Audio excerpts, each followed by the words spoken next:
Your journey has been an interesting one up to here. You've questioned so much more than those around you. You've even questioned yourself as to how you could have grown into these thoughts. Am I crazy? When did I begin to think differently? Why do people in general appear so limited in their thought process? Rest assured, you are not alone. The world is slowly waking up to what you already know inside, yet can't quite verbalize. Welcome to the Spiritual Dope Podcast, the show that answers the questions you never even knew to ask, but needed the answers to. Questions about you, this world, the people in it. Most importantly, how do I proceed now moving forward? We don't claim to have all the answers, but we sure do love living in the question. Time for another hit of Spiritual Dope with your host, Brandon Henley. Let's get right into today's episode. Hey there, Spiritual Dope. We are on here today with Kerri, Hummingbird, soul guide and host of Soul Nectar Show. She's the #1 international best-selling author of The Second Wave, Transcending the Human Drama, and the award-winning best-selling book, Awakening to Me, One Woman's Journey to Self-Love, which describes the early years of her spiritual awakening. Miss Hummingbird inspires people to lead their lives wide awake with an authentic, passionate purpose that positively impacts others. She catalyzes mind shifts that transform life challenges into gifts of wisdom. Her newest book, already a #1 international bestseller, is called Love is Fierce, Healing the Mother Wound, and describes the most direct path to spiritual enlightenment. And I think everybody wants that, right? Like, do not pass go, just, straight there to the end. Kerri, it's pretty funny. You said, you're gonna let intuition guide, um, and that's really how we kind of start this whole thing off every time here. And the idea is, somebody out there tuning in today is tuning in to hear what source is sending through you, since we're vehicles of source energy, right? What's coming through you today that listener needs to hear?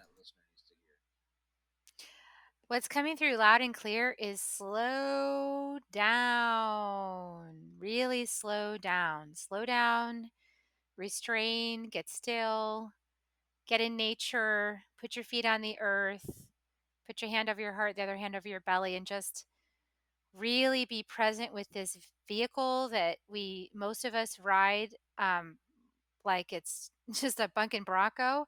And we just need to actually be gentle with this animal, this being that we are, and the integration of our spirit with this animal. Basically, it's an animal, and a lot of times we're kind of mean to our animals. We don't necessarily feed it that well or take that good a care of it. We kind of expect it to work 12-hour days and then just be perky at night to have fun.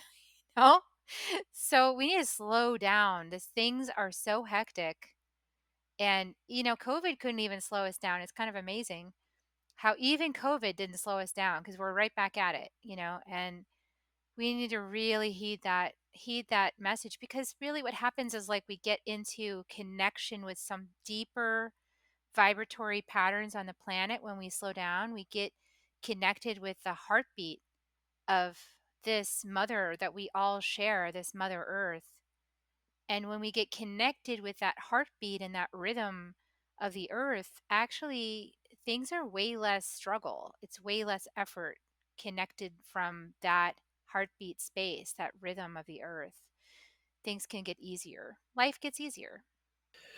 Right. I love the idea of kind of, for it sounds like there's almost two heartbeat synchronizations, right? First of all, kind of get in sync with your own heart. What is it? The Heart Math Institute, which I think has some really Yes. great work done with it, and then identifying Earth as though it were a living being as well, and then kind of getting your rhythm in sync with that. Is that kind of what you're saying? Yeah, absolutely. And it's not really as if it is a living being. I think most people think the earth is a floor and they walk around on it, but the earth is a living, breathing being. And trees are living, breathing beings, and plants and animals, and including us. And we have these beautiful technologies, right? Like, we're on technology right now. It lets us have a conversation from wherever you are to wherever I am. Could be anywhere around the entire world. People could be listening. That is so amazing. That's such a great product of the mind. And we're listening from a body, from a body that has a heartbeat, that has lungs, that has muscles, that has senses, awarenesses. When we allow ourselves to get out of our minds and into the body, that's actually where the real game is. A lot of people, including my son, both of my sons, especially my younger son, they love the computer games. Like, just let me play computer games all day long. I'm happy. Let's just stay in my room and play computer games. And I keep trying to tell them, that's really interesting in your mind, but there's actually like some really trippy stuff that happens when you get off the computer and get in deeply into your human experience and into the earth experience. There's some super mystical, amazing stuff that happens in that process that it really blows it out of the water in terms of what's more amazing. What's an example that you like to use for them? Oh, yeah. I love this one. I'm thinking about this time that I was in training with the Power Path School of Shamanism, and I was on a retreat, 3 days in the woods, no food, no brain oriented things, by myself with a tent and some water. And I got bored after the first day. It's the end of the first day, and I'm like, okay, what am I going to do now? There's no books to read. There's just nothing brain oriented. I'd already done all the things. I set up the campsite. I made my medicine wheel. I mean, I did everything. So now what? I have to just be. So I went and stood up on this rock. I found this rock, and it was like a stage because it was really big. I went up and stood up on the stage. And I started practicing healing songs because in this program we learned how to sing healing songs like from the jungle and Icaros, they call them. So I'm up on there singing the Icaros. And in this Icaro is calling in support, like, bear, come to me now, and um, firefly coming to, whatever I could think of, singing the song. And at the end of several verses, I got this little giggle and I was like, I'm going to invite Hummingbird. And as the moment I started singing in Hummingbird, an actual hummingbird flew through the forest and hovered right in front of my third eye, about 12 inches away from my third eye. And it stayed there as my eyes got huge. Like, That's some real Snow White I shit look there, at right? this, Like, were you like, all right, what else can did what else did you call in? like, conjuring up a Right. hummingbird. So, I mean, I basically was like, so in other words, you come when I Mm, call. And it nodded, and then it flew away. awesome. No, that's pretty intense for sure. It's a hard sell on a couple of boys in the video games, right? Is my guess.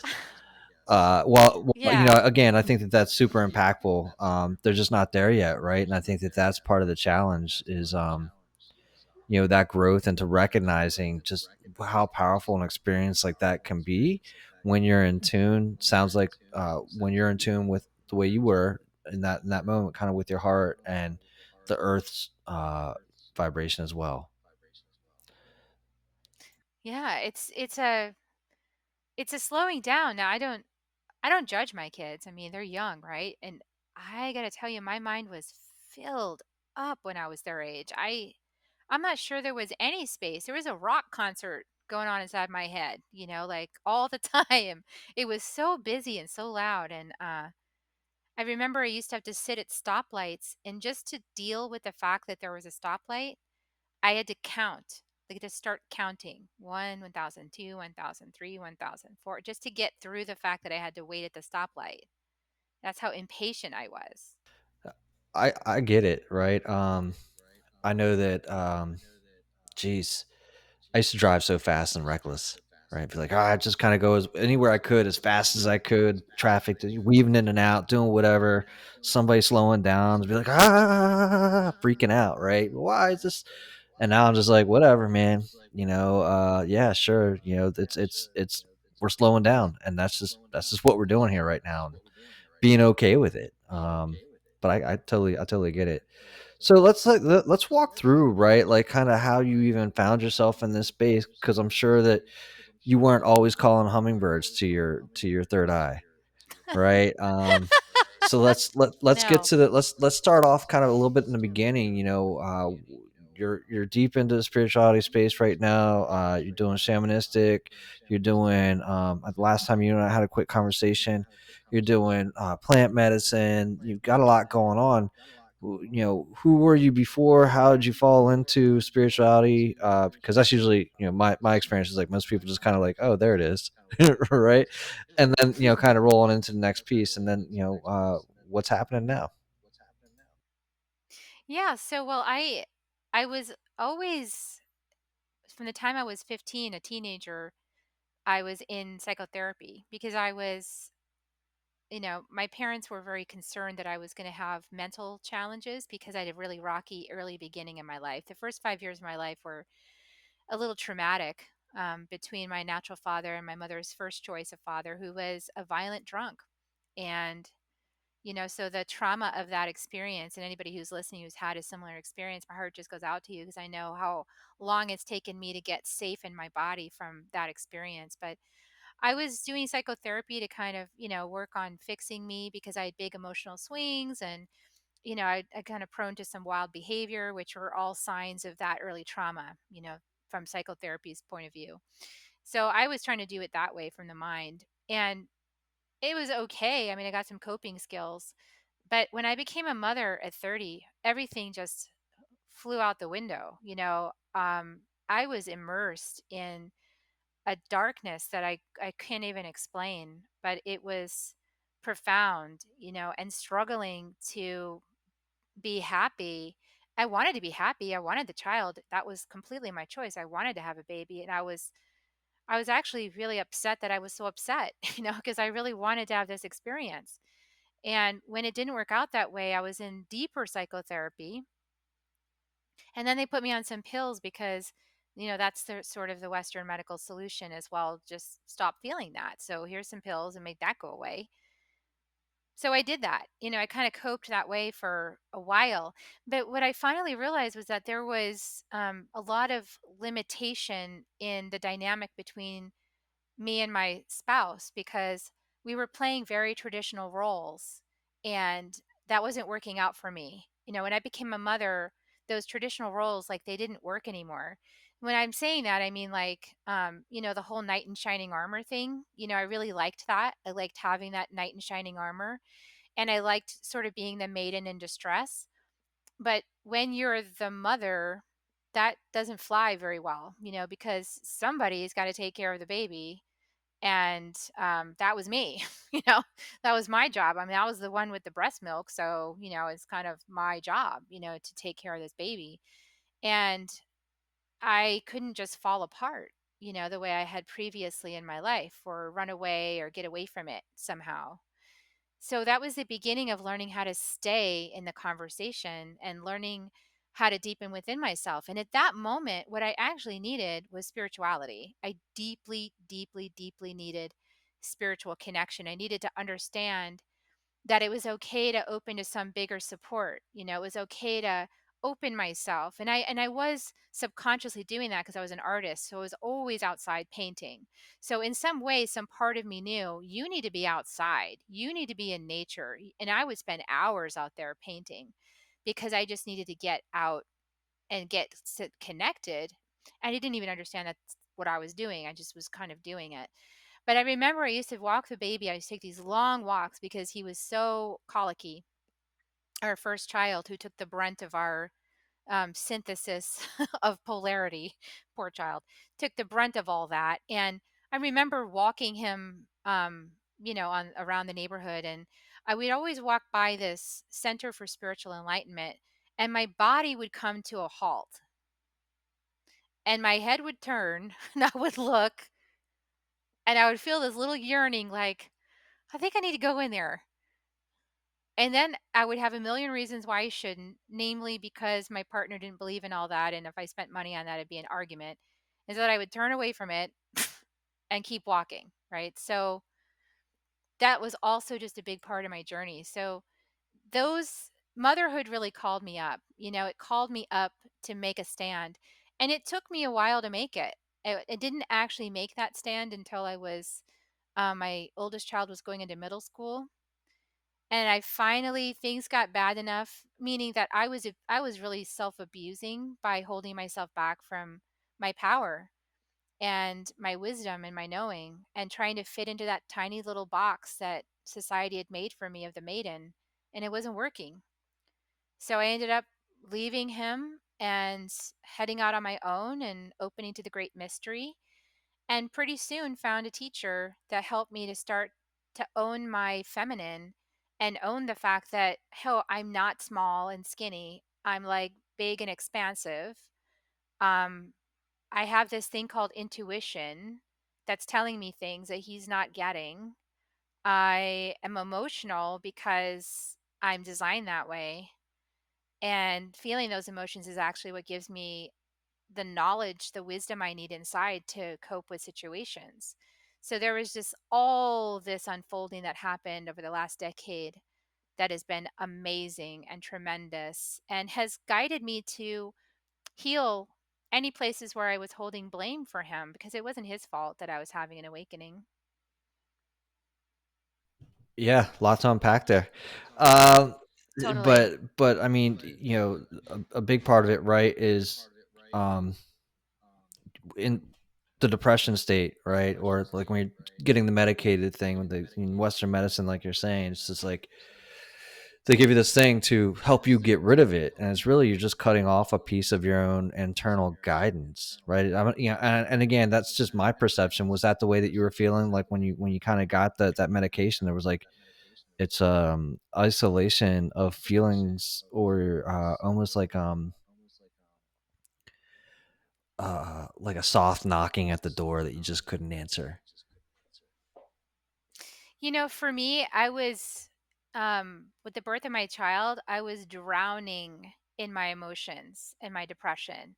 I was seeing visions of big holes in the floor. Like I saw this vision in the shower of a big dark hole opening up in the middle of the floor, like going somewhere nether regions, right? So I was having wild impulses. So for me, it was actually helpful at first to take the edge off that extreme experience so that I could provide for my child because I needed to be present, right? I needed to be able to be a safe place for this baby. So I had to be on that, I think, at first, only because I did not have the training before my motherhood in how to handle my emotions. Now, had I been trained earlier in how to handle my emotional experience and how to move through waves of emotion while staying grounded and present, and being a safe place for others, even though I'm experiencing my emotions, that would have been a completely different experience. And I probably wouldn't have broken down the way I did. Okay, real quick. And if I'd done some healing too, Yeah, real quick, before you move on from that, right? What are some of those tools that if you had prior to, or some of that knowledge, if you're able to share it, that would have been beneficial, right? That, looking back, said, hey, this would have been nicer to know sooner. yeah, like I really think that being aware that emotions are a sign that something's out of balance instead of a sign that you're crazy or broken. Number one, that would have been really great to know that. And because I didn't know that, I, of course, wanted to suppress my emotions because I didn't want to be crazy and broken.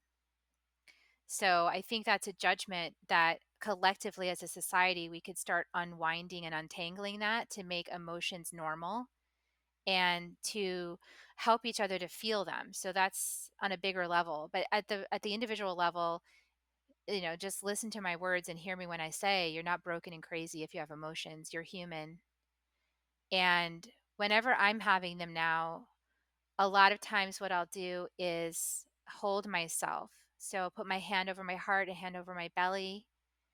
If I'm feeling grief, I'll let myself cry and just until it passes. And even if I'm in a like situation where you're not supposed to cry, like yesterday I was at brunch with my mom and some big emotion came up because I was reading to her from her profile, her Gene Keys profile, and I was having this huge realization about what a blessing she was for me in my life because she was this essence, this energy that I needed. And I was reading to her, and I looked at her and I said, "Mom, I resented you so much for being exactly this, but this is your design." And I just burst into tears. And that's okay with me. I don't care anymore if people see me crying. I don't that is so genuine to cry with that realization and to share that moment with my mom even though we're out in public at a restaurant. It's just so beautiful, and I don't judge it anymore.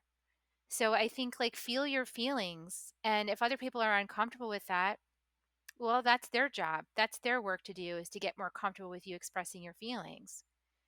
And, if you feel angry, that's one that I try to process without directing it at someone. I really I that's the only caveat I would have, is express the emotion and just do your best not to express it at someone, like own that emotion as completely yours, do your processing with it.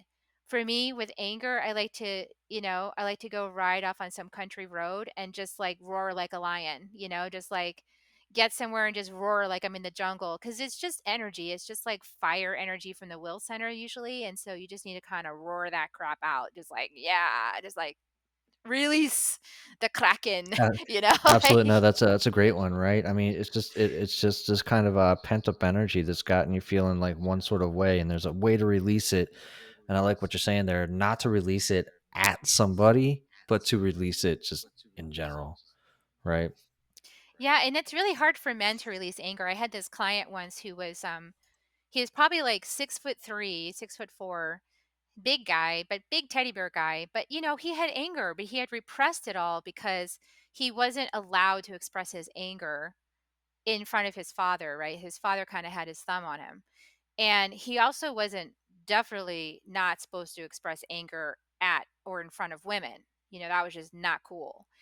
So when I was coaching him, I was like, well, you're going to have to release that anger. So let's try the roar, you know? And we're in my house, so he's like, he couldn't even open his throat to do it. He like literally couldn't do it. And so I did it for him. I did it first. I was like, okay, I'm going to do it so it's okay. And when he felt my grounded power with my own anger, that made it safe actually for him to feel his anger because he knew I could handle it. And I think this is a big message for women. If you want your guys to express their anger in a safe way, then you have to feel your anger and really own your anger and let yourself express that so that you can become a safe place for anger to be communicated. But if you don't own your own anger and you play that victim role on the triangle, then there's just no place for authenticity to happen in the relationship. I like it, that triangle. You talking like the drama triangle? Oh yeah, triangle, disempowerment triangle. Got it. Got it. Very cool. It's funny. You're bringing up the anger bit, right? I'm going through this book right now, bringing your shadow out of the dark, right? And I think I just got done doing anger. The deal is we all think it's like this bad thing, but again, to your point, if you go back to when you're talking about emotions, they're showing you something about what's happening. And I think an even stronger case is that we're generally not taught, and it sounds like you weren't taught to pay attention to your emotions either. Like, I'm not supposed to have this emotion. A case in point is like, you've got your firstborn, you want to be happy, you can't figure out how to get happy, then there's like this vicious like kind of cycle of, why aren't I, something's wrong with me because I'm not happy in this situation, what's wrong with me, what's wrong with me, right? And that's not it, right? Like, you're just feeling a certain way, and like you said, you're human, and as humans, we, one of the side effects or benefits, however you want to take a look at it, we feel. And I think one of the worst things is we're not taught how to cope with them, like you were saying. And I think getting that kind of lesson sooner rather than later is very important.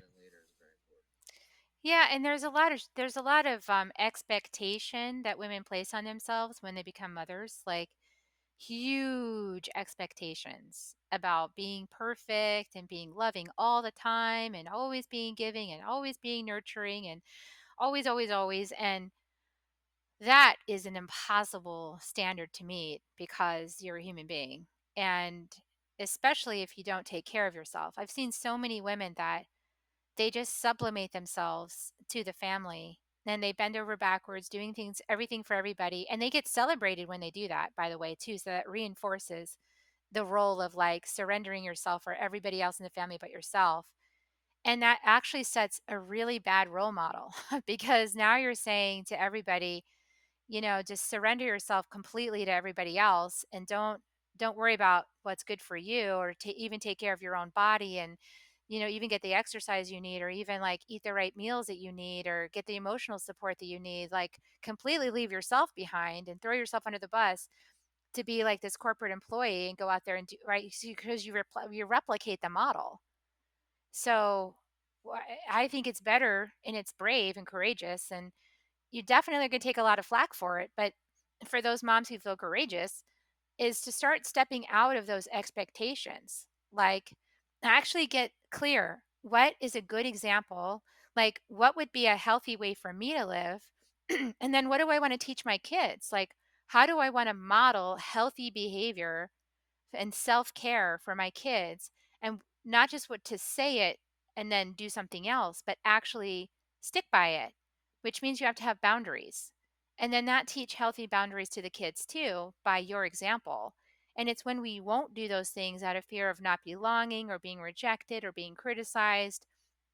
Those are the things that hold us back, is that fear. So I think, one of the major realizations I've had about this whole paradigm is how it's a system. So our family systems are based on these expectations of each other, like the knight in shining armor, and I'm going to be the damsel in distress, and you're just going to rescue me. However, then I become a mother, and then that just throws the whole thing out the wash. It's like, well, that doesn't work anymore. And now there's this question of, well, how am I getting nourished, right? And I've seen women all over the map with how they handle that disparity between being the maiden where everything was being rescued for you and being the mother where you have to do everything. It's like, how do you navigate that? And then what's the masculine in the picture doing? Because like, how do you react to that? So there's just so much just so juicy in that conversation of that, like how we each choose to show up and be full humans in the family. I think it's like the answer from our hearts, taking a spiritual journey, looking at our own shadows, as you were talking about, owning those shadows, not stepping over anything. If anger comes up, anger's there. If resentment comes up, resentment's there. Seeing what that has to share with you. For me, whenever resentment came up, it was telling me, Kerri, you're not taking care of yourself. You're not resourced. You need to slow down and be resourced. That makes sense, right? Because you're probably seeing everybody else is fully being taken care of and getting everything that they need, and you're like, well, what the hell, right? And you start to resent all that, and that's simply because you've given everything to everybody else, but you haven't given anything to yourself in a scenario like that. So the thanks for talking, I guess, about a couple of the tools too, right? About things that you could have used right before before uh before times, right? Um, and then so you're walking, you're doing your walks, and you're going past like your spirituality place. Did you ever step into that spirituality place, or is that? I never I never went in, and I must have stopped there like, I don't know, 20, 30 Hmm, times. And I would stand and freeze and just look at it. Even though it was getting more and more desperate, I would just look at it. right, And I wouldn't go in. It was crazy how I wouldn't go in there. right. Well, and you're talking about kind of this stand that you took at a certain point. And you also talk about like all these other fears and stigmas about like the society and how they're going Mhm. to look at you for whatever it is you do. I imagine there was a bit of that as you went through the divorce process. I don't know if that's anything you feel like sharing as part of this process that you went through. Yeah, absolutely. Of course, everybody in my connection thought I was insane for leaving my husband because on the outside it looked awesome. I mean, I looked like I was getting everything I wanted, right? I had somebody that liked to party and have fun and go on vacations, and we had a nice house and spent money. But we even built me a studio. So, like an art studio so I can do my art. Like, I looked like I was just getting it all, and nobody could understand. They're like, why are you leaving this guy?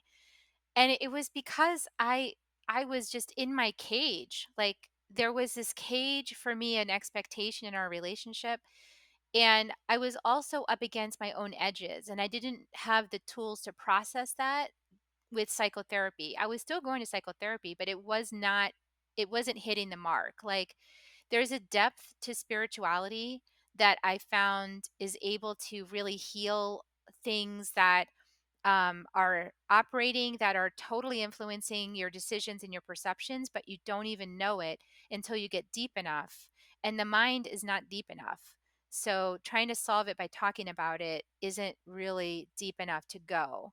So a lot of the ways that I was looking at him, a lot of the dynamics that were playing out were part of my soul's curriculum. It was calling me up to speak my truth. It was calling me up to honor myself. It was calling me up to trust my intuition. And almost all the arguments we had were all about those things. It'd be him challenging my intuition. It'd be him challenging my honor. It'd be him challenging, he would just poke, poke, poke, poke, poke at me.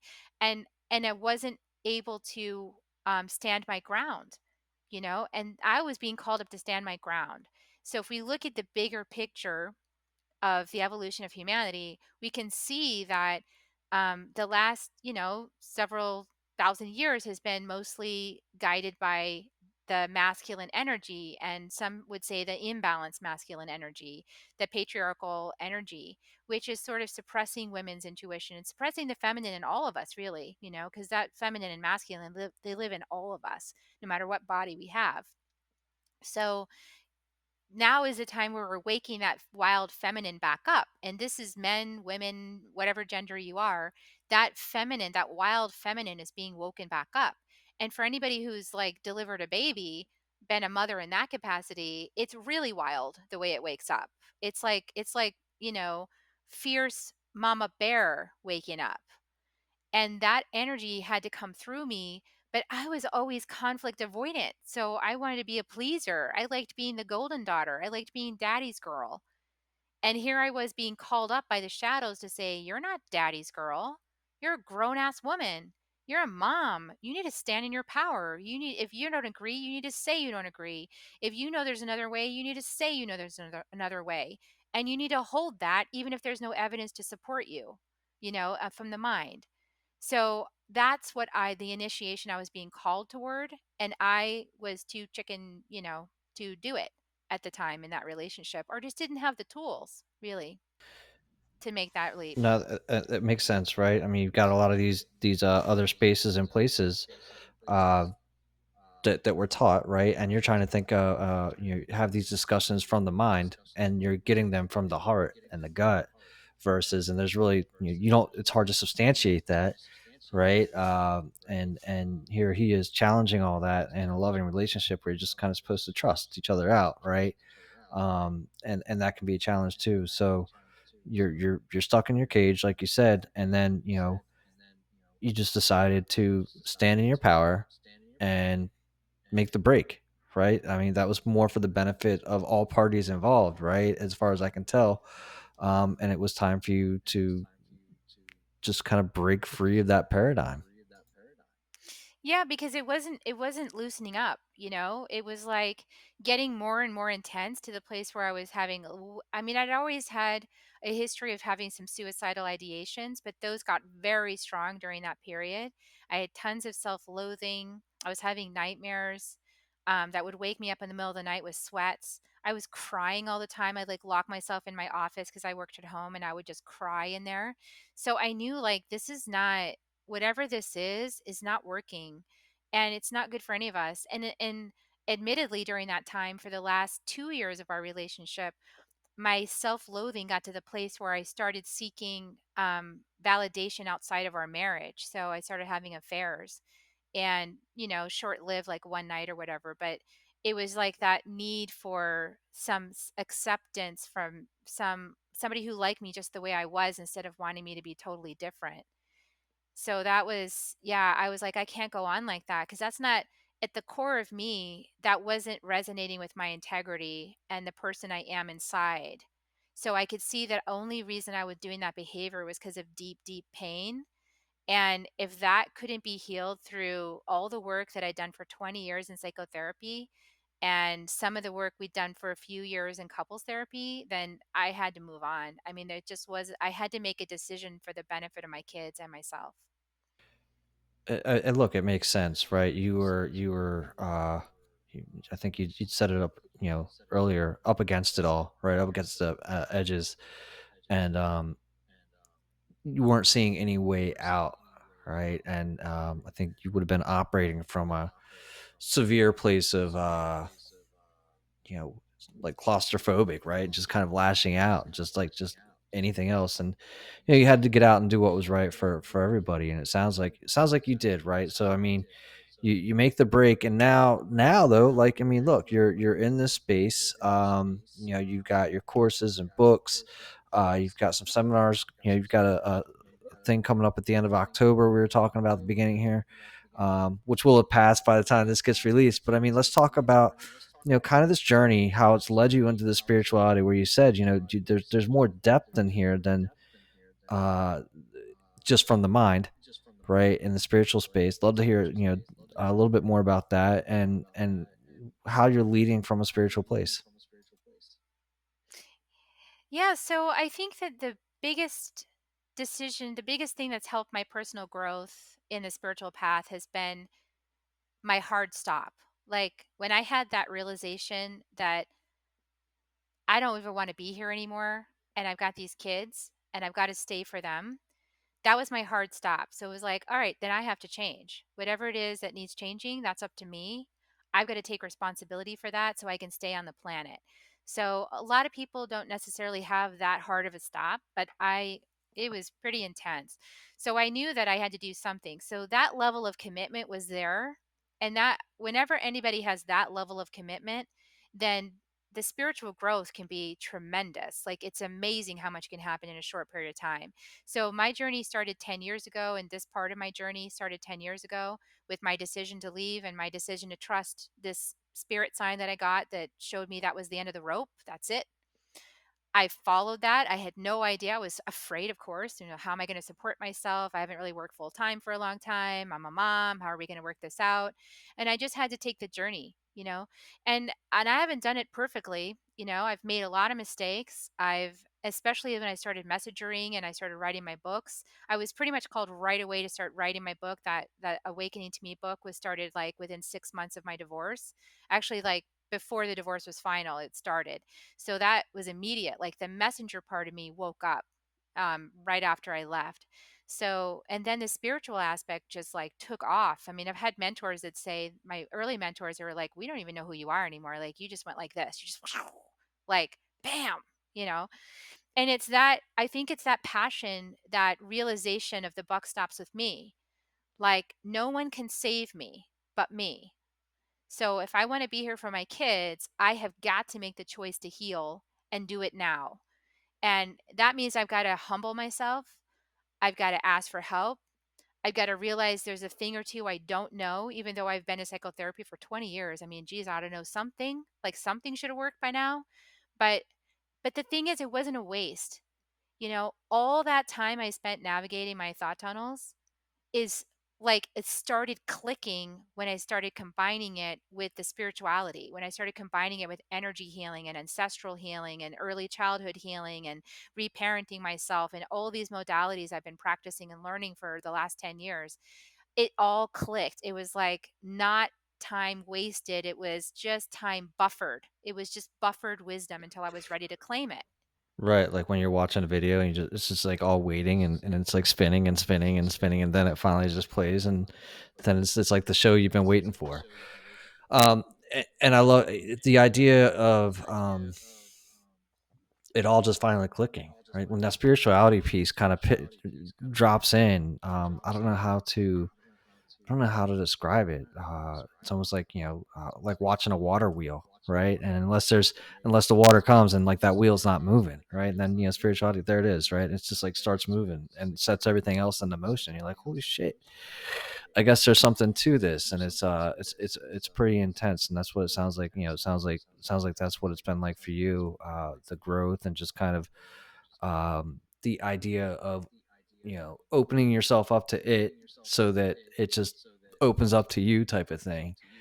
What so I know that you had mentioned on your when we are putting this stuff together, what would you describe as the most direct path to spiritual enlightenment? Because I'm curious because you wrote it down. Yeah. Well, that's why I say it's healing the mother wound. So we all have a mother wound because we're all born of a mother and we're all on earth at this time on the planet. So unless you're just like born in a very unusual circumstance, you're experiencing some aspect of the mother wound. And at the very least, it's disconnection from the planet. It's a feeling of being separate, alone, and unguided, right? Like somehow God's way out there somewhere, and maybe there is one and maybe there isn't, and you're here alone just having to like survive, so there's that. I have to do it myself, and all of that is all part of the mother wounds. And any way that any kind of aspect of the feminine gifts um that have been disempowered, all of those are the mother wounds. So if your intuition is not online yet, if your emotions, if you're not comfortable with your emotions, if you have a hard time slowing down and creating stillness and space, all of those are divine feminine gifts. And so any one of that is also wounding. And then there's ancestral patterns. So in a mother's body is her consciousness, right? Her consciousness is happening inside her body. So when a baby starts to grow inside that consciousness, the baby is growing inside the mother's current state of consciousness, which means the baby is learning right away by this osmosis method about life from the mother's reality. So therefore, if the mother's reality includes feeling disempowered or not important or not worthy or not heard, I don't know how to speak up, I don't stand in my power, whatever version of that is happening inside that woman, the child is picking all of that up and inheriting that as his or her starting point in reality. So mothers often feel when they hear that, that's a deep truth that we all know, and that can provoke a feeling of guilt or shame about however the conditions were that you were in when you had pregnant the first time or second time or third time, however many. And what I want to say to that is you can let that go because, um, our children chose to come in, incarnate through our vessels at the exact moment that we were going through whatever it was we were going through to start them on their journey of discovery so that they would have all that raw material to work with for their soul's curriculum. So there isn't anything out of line.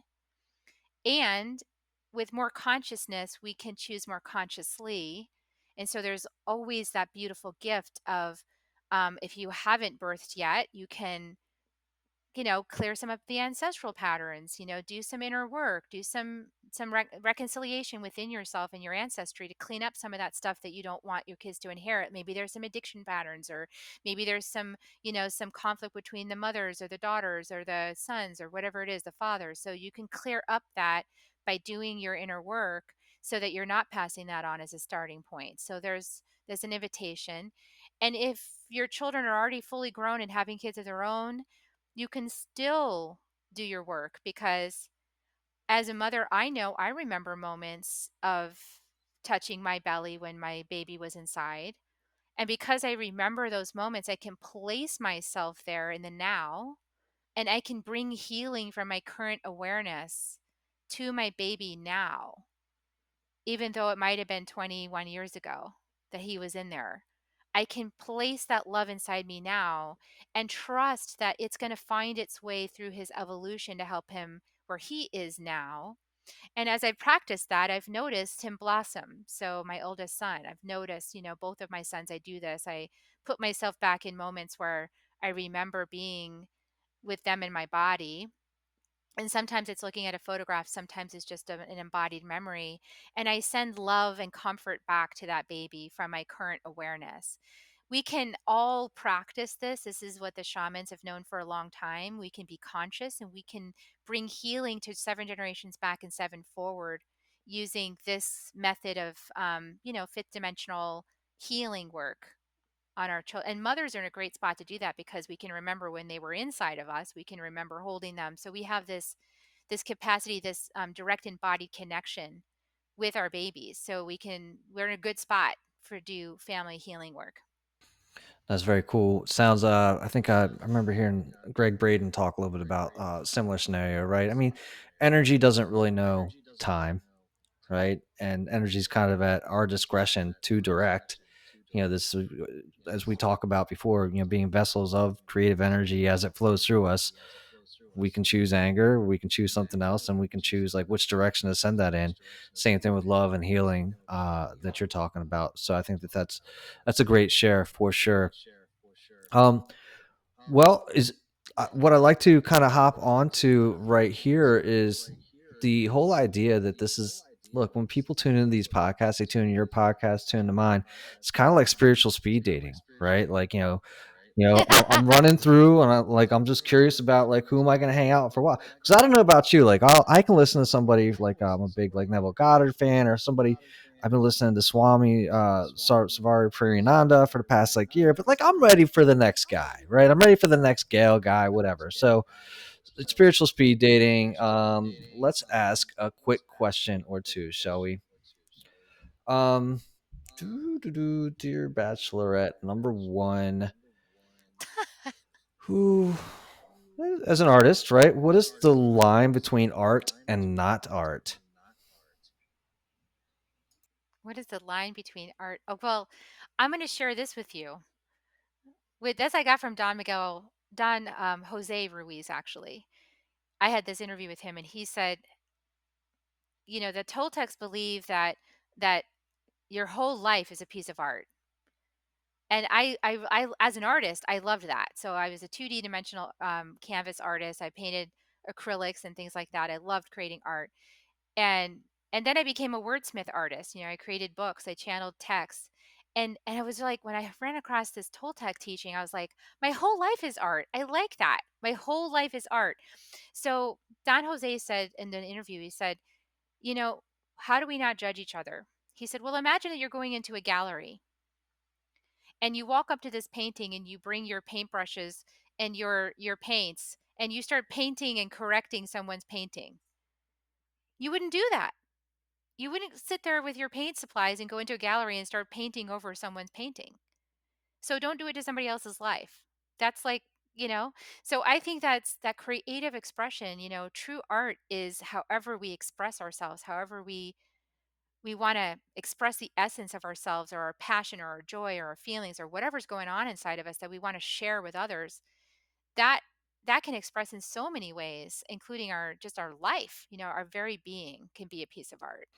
I got it. So, the self-expression would be art, right? Is that what you're saying? Yeah. I like it. Yeah, pretty I much. like it. Let's get one more in, shall we? Mm, I haven't gone through this list of questions before. Ooh, what lesson did you learn the hard way? Pretty much all of Oh, them. Um, I'm I'm a slow study. every every single lesson. Like, I used to beat myself up for making so many mistakes because I have a sincere desire for perfection. It's in my gene keys chart. I have this fear of perfection in my Siddhic frequency of my purpose. So of course I seek perfection.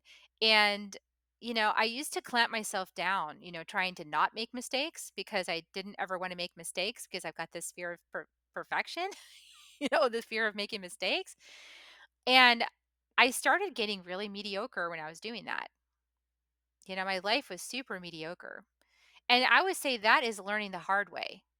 When you start clamping down your life force to not make mistakes, eventually you're going to make really big mistakes, which is clamping down your life force to not make mistakes. No, look, I get it. Stuff falls apart I anyway. get it. I get it. It makes sense. I mean, especially as we make these tremendous efforts to not make these mistakes, it's bound to just kind of ooze out on the side somewhere and be like, ah, no, you missed a spot. So that makes sense.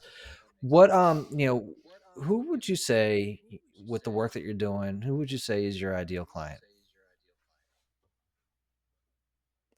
My ideal client is someone who really is ready to go into their shadows and take a look and see what's in there, and really like bring the flashlight and learn how to do it with compassion and love and forgiveness, and really wants to melt, is ready to be more gentle, loving, and kind with themselves, with their spouse, with their families, ready to heal. And I have this whole thing I'm calling Earth Mamas. I invite Earth Mamas to come and work with me. And because I'm saying Earth Mama, some people make the assumption that that means that I don't work with men or that I don't work with people who don't have children. And that's not the case. When I'm saying that, I'm saying because we are on Mama Earth, we're on Mother Earth. And if you feel it in your heart, like, I love this planet, I want to be a difference, I love my family, I want my future generations to be able to have like ripe, juicy peaches, and I want them to be able to see dolphins, in the waves, and the oceans be clear. If that matters to you, then you're an Earth Mama in my book, So I really people that care about this planet and people that want to make a difference and are ready to face their shadows.